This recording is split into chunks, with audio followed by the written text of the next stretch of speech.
All right, here we go. Um, I've had VR chat open for quite a bit, so if my voice lags, that's why. But hopefully, it shouldn't be that much of an issue. Um, but yeah, I haven't uploaded on this channel in a month, but that's just because I don't know what to talk about. Um, I had an idea that's basically turned into this. The idea was about, social media and just stuff like that, because when you're living the chronically online life, things can get a lot at times,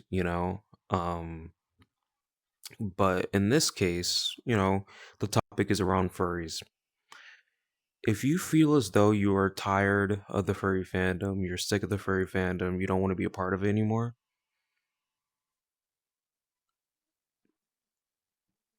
take a break. Um, Reflect.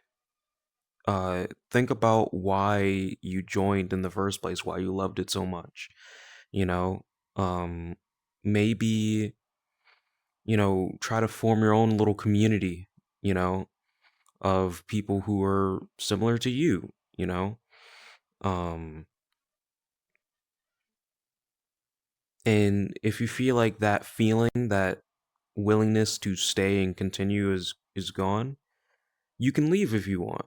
There's nothing wrong with leaving. Um, you can always come back, you know. Um, but yeah, the only thing that's difficult is that like there's something different about the furry fandom when it comes to how it pertains to everyone's life. Like, sure, there are tons. Probably most furries are very casual, about things, but to a lot of furries, this impacts like a huge part of our lives. Way more than other hobbies.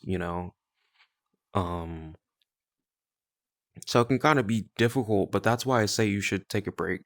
Try to focus on something else. If you love playing video games, play a game.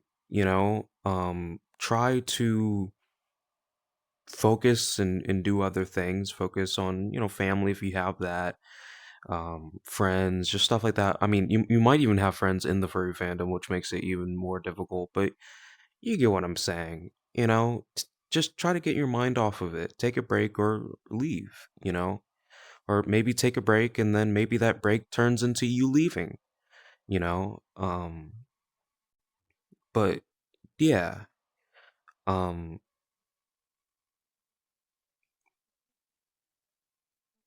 the internet can be a lot at times, especially social media. I do use like not my normal Twitter anymore because that just got way like really bad. But I have a second Twitter account where I just pretty much just look at posts and like posts. I barely interact with anyone. Um, but that account is pretty good. I don't see drama. Like I always see people saying drama, drama, drama, drama, but like I never see it. I've seen it a few times, but like it was for a valid reason, like why this person was getting called out. But other than that, like I barely see any of that. Most of the stuff is very fairly casual, and if you ever do see something toxic, you'll see like let's say it has like 100,000 views, but only like 300 comments. Like that's not a lot. Most people just looked at it and scrolled away. Like 100,000 views, but like 300 comments and like 5,000 likes. Like that's just whatever. Um, I think if you spend too much time doing anything, it can really, especially on social media, it really gets to your head, you know? Um, it really gets to your head when you have all this lingo, all these topics just kind of happening in these communities, and it's like, I think that's why it's important to focus on other things. It's important to look at other things and just, yeah, you know what I'm saying? Focus on other things. Um, the last thing I want to mention is focus on your actual mental health because uh, I believe, because I mean this is coming from personal experience, but if you are personally not doing well with your own mental health, it's probably likely that you're going to start um hating all your hobbies. That's what happened with me, like I just said, you know. I'm not afraid to admit it, but I am diagnosed with depression, and I do take medication for it. And before I took medication for it, I was hating all of my hobbies. I hated playing video games. I hated going on like TikTok. You know, the furry fandom was getting a lot into my head, and just stupid shit, you know? Like stuff that really doesn't even matter, like who really cares, you know? Like nowadays, like since, you know, being medicated, like I don't think about these stupid things anymore. Um but yeah, I think that's another thing you should probably focus on. You know, focus on your actual mental health as well. You know, because if you find yourself not just hating on the furry fandom, but just like people or the internet as a whole, you might want to just check up on yourself. You know, um.